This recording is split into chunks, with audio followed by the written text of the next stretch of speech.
Values serve as the basis for creating a compelling and engaging persuasive argument as to why your vision of the world should be true. As to why it should be true. So let's run over those real quick again. Values provide a fixed reference point in a constantly changing landscape, provide a standard by which your leadership actions can be measured, and serve as the basis for persuasion and engagement in which you lead. And this is true in any field, whether it's corporate, whether it's social, or whatever. You need to clarify and define your values and lead with that. Because oftentimes there's something in every value system that is conducive to the organization in which you are operating in. Whether it's a corporate, sales job, whether it's a nonprofit, job, that you find what it is about your value system that adds benefit to that organization, while at the same time not compromising who you are as an individual. And so in conclusion, I want to talk about 4 ways real quick, because I know we're hitting about 1. 4 ways to clarify your values, because it's one thing to say values.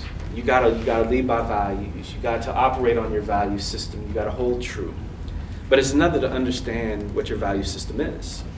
And the reality is, I've taught a lot of college students. I've taught a lot throughout the community. I taught in the hood. I taught in corporations. I've taught everywhere. And one of the singular problems I found with people in America nowadays is they have no idea what they believe. They have no worldview. I go to these kids at Creighton, and I'm teaching these kids social entrepreneurship, and we start talking about how you're going to change the world, and they have great ideas, and I'm like, well, why would you want to do that? Just challenging them, not because I believe or disbelieve, but just to kind of get clarification. They have no depth. We raise people with no depth, and part of it is because we live in one of my favorite terms, a postmodern corporate instrumental hegemony. I learned that in my PhD program, basically meaning that postmodern means that the dominant narratives are all eroded and seen as relative, meaning that before we had a Judeo-Christian ethic in a general sense was that these values hold true. Postmodernism attacks everything that is a constant or objective truth. It tries to break you down and say everything is relative so you have nothing to stand on.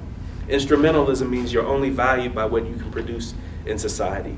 Corporatism means who's in control. And hegemony means what is the dominant way people generally accept things as true. And so all of that is attacking you right now. And that's what makes it hard for you to sit back and say, this is why I believe and this is the rock I'm going to stand on.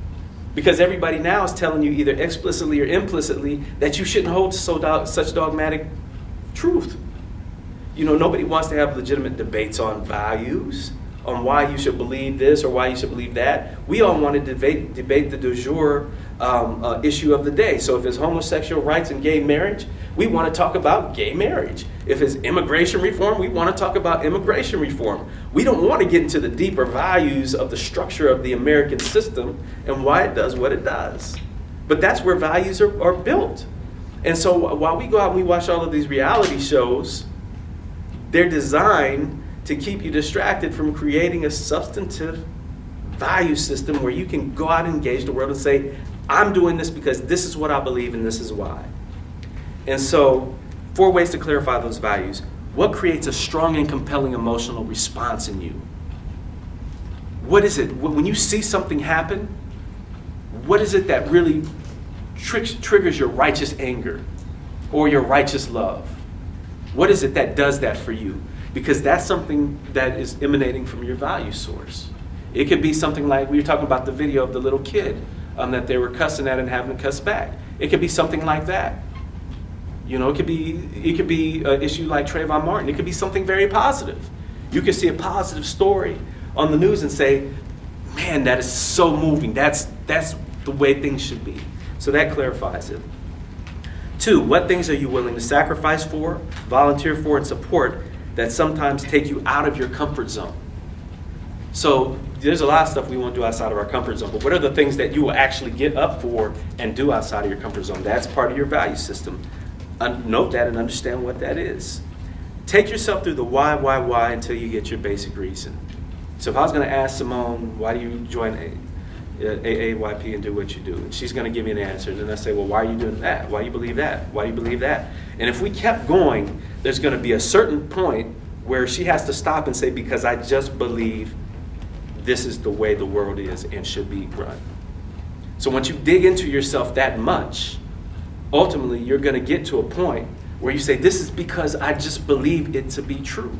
And that is the core of your values right there. When you get to that point where you can't ask another why question and get another answer, that's your values.